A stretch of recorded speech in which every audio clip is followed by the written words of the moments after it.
खुश थी क्योंकि वो पहली बार माँ बनने जा रही थी। फिर वो 3 अंडे दे देती है। वो अपने अंडों को देख बहुत हैरान थी। हैरान इसलिए थी कि उसके अंडों में से एक अंडा दूसरे अंडों से बिल्कुल मुख्तलिफ था। वो तो सुनहरी रंग का अंडा था।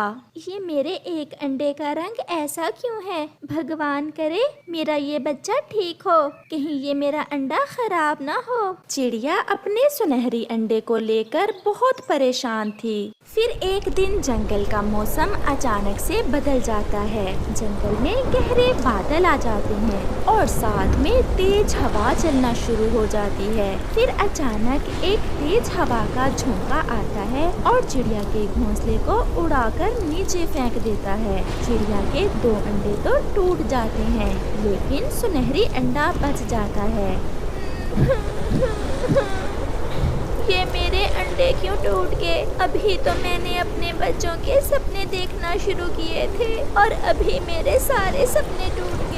जिस अंडे के लिए मैं सबसे ज्यादा चिंतित थी कि पता नहीं ये ठीक निकलेगा भी कि नहीं, सिर्फ वही बचा है। लेकिन अब मुझे अपने इस अंडे की रक्षा करना होगी। अगर ऊपर वाले की इच्छा हुई तो मेरे इस अंडे से बच्चा जरूर निकलेगा। और फिर चिड़िया अपना सुनहरी अंडा उठाकर ले जाती है।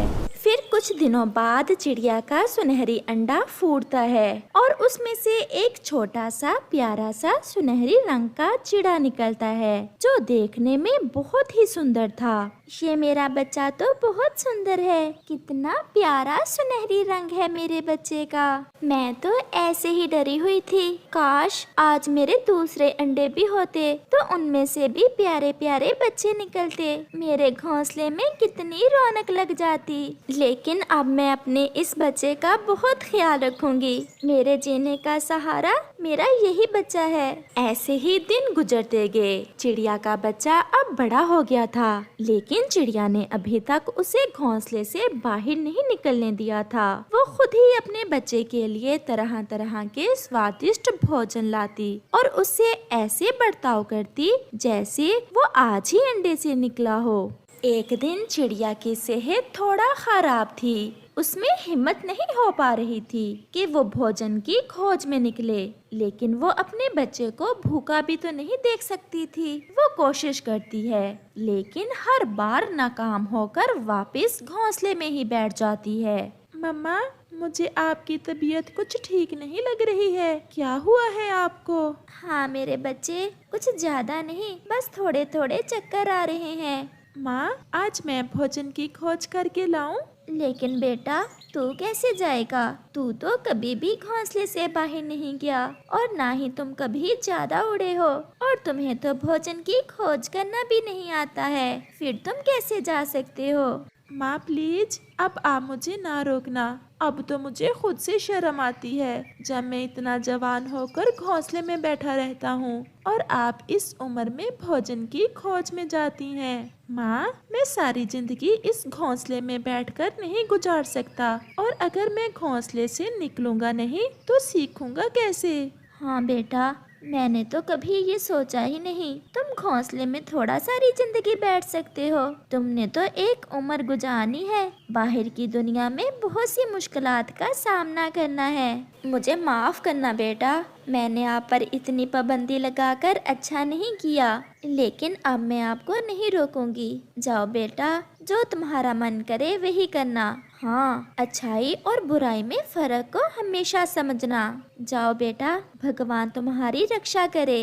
फिर चिड़िया का सुनहरी बेटा एक ऊंची उड़ान लेता है और भोजन की खोज में चला जाता है। आज वो पहली बार घोंसले से बाहर भोजन की खोज में निकला था। खुली फजा में उड़ने का उसे तो बहुत मजा आ रहा था। वो उड़ता रहा, यहाँ वहाँ देखता रहा। फिर उसे एक जगह दाना दिखाई देता है। वो जमीन पर उतरता है, दाना लेता है और वापस घर आ जाता है। माँ, जो अपने बच्चे के लिए बहुत चिंतित हो रही थी, अपने बेटे की कामयाबी पर बहुत खुश हो जाती है। देखा माँ, आपका बेटा कितना बहादुर है, आज पहले ही दिन दाना ढूंढ लाया। हाँ बेटा, मेरा बेटा तो सच में बहुत बहादुर है। बेटा, आज मुझे भी सीख मिल गई कि माँ बाप का प्यार अपने बच्चों को आगे बढ़ाने के लिए होना चाहिए, ना कि उन्हें काहिल बनाने के लिए। फिर वो दोनों माँ बेटा खुशी खुशी अपना जीवन बिताते हैं। मिंटू चिड़ा बड़ा भाई था।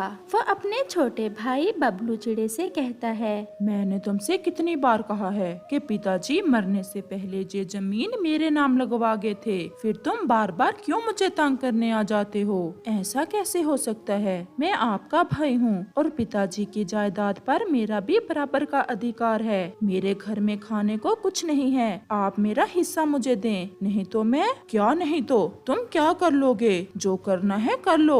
उस पर छोटा भाई रोने लग जाता है। मैंने तो सुना था कि बड़े भाई पिता जैसे होते हैं, परंतु आप ऐसा भी कर सकते हो, ये मैंने कभी नहीं सोचा था। मैं कब से तुम्हारी बातें सुन रही हूँ। जाओ, भाग जाओ यहाँ से। ऐसा ना हो कि हम मार मार कर तुम्हें इस घर से निकाल दें। फिर छोटा भाई रोता हुआ वहाँ से चला जाता है। वो थोड़ी दूर घने जंगल में एक जगह जाकर बैठ जाता है। अब मैं अपनी पत्नी से जाकर क्या कहूँगा कि मेरे भाई ने तो मुझे अपने घर से धक्के देकर निकाल दिया है। माँ जी, आप तो देख ही रही हैं, पिताजी आप भी देख लें, कैसे बड़े भाई ने सारी जमीन पर कब्जा कर लिया और मुझे कुछ भी नहीं दिया। ऐसी रोने से काम नहीं चलता, बहादुर बनो। बहादुर अपने माता पिता की तरह अच्छाई को आगे बढ़ाओ। और ये लो, ये आपके लिए है। वहाँ एक परी आकर बबलू चिड़े से ऐसा कहती है और उसे एक बांसुरी देती है। आप कौन हैं और ये चीज मेरे किस काम की है? मैं तुम्हारी मम्मा की सहेली हूँ। आपको मुसीबत में देखकर आपकी मदद करने आई हूँ। ये एक जादुई बांसुरी है। इसे बजाने से पहले ऐसा कहना, जादुई बांसुरी गाती जा और भूखों को भोजन खिलाती जा। ऐसा कहते हुए वो परी वहाँ से गायब हो जाती है। बबलू चिड़ा भी वो जादुई बांसुरी लेकर घर चला जाता है। तो क्या आपके भाई जायदाद में से हिस्सा देने के लिए मान गए या नहीं? नहीं, भाई तो नहीं माने। उन्होंने तो मुझे घर से धक्के देकर बाहर निकाल दिया। अब कैसे चलेगा? महीने का राशन भी खत्म हो गया है और घर का किराया भी आने वाला है। मैंने तो 2 दिन से भोजन भी नहीं खाया। फिर उसका पति अपनी पत्नी को उस जादुई बांसुरी के बारे में बताता है। वो परी मेरी मम्मा की सहेली थी, मुझे दुखी देखकर मेरे पास आई और मुझे ये बांसुरी देकर गायब हो गई। पति जी, अब मुझे तो भूख बहुत ज्यादा लगी हुई है, मुझे इस जादुई बांसुरी से भोजन तो लेकर दें। फिर बबलू चिड़ा बांसुरी से ऐसा कहता है, जादुई बांसुरी गाती जा और भूखों को भोजन खिलाती जा। और उस बांसुरी को बजाता है। फिर क्या था, वहाँ तो उस जादुई बांसुरी के कारण भोजन ही भोजन आ जाता है। वो दोनों पति पत्नी भोजन खाते हैं और भगवान का शुक्र करते हैं कि उन्हें वो जादुई बांसुरी मिल गई। इस तरह वो पति पत्नी उस जादुई बांसुरी से तरह तरह की चीजें लेते, भोजन और दूसरी चीजें उस जादुई बांसुरी से लेकर बाजार में बेच देते। ऐसे कुछ ही दिन गुजरते हैं कि वो तो अमीर हो जाते हैं। वो अपना घर भी बना लेते हैं और उनके घर में खाने को ढेर सारा भोजन भी था। वो तो भोजन दूसरे गरीब पक्षियों में बांट भी देते। उस छोटे को तो मैंने जायदाद में से भी कुछ नहीं दिया, फिर उसके पास इतने पैसे कहाँ से आ गए? घर भी पक्का बना लिया है और वो भी अपना। देखो तो हर रोज कैसे दूसरे गरीब पक्षियों में भोजन बांटता है। चलो आज रात उसके घर जाकर देखते हैं कि आखिर माजरा क्या है। फिर जैसे ही रात होती है, बड़ा भाई और उसकी पत्नी खिड़की में से देखते हैं। जादुई बांसुरी गाती जा और मुझे चावल देती जा। तो ये सारा काम इस जादुई बांसुरी से हो रहा है, इसे आज रात ही चुराना होगा। आधी रात थी, सब सो रहे थे कि बड़ा भाई अपने ही छोटे भाई के घर में चोरी करने आता है। वो चुपके से जादुई बांसुरी उठाता है और भाग जाता है। घर जाकर वो अपनी पत्नी से कहता है, अब देखना मैं इस जादुई बांसुरी से क्या मांगता हूँ। छोटा तो पागल है जो इस जादुई बांसुरी से केवल भोजन ही मांगता है। जादुई बांसुरी गाती जा और सोने का ढेर लगाती जा।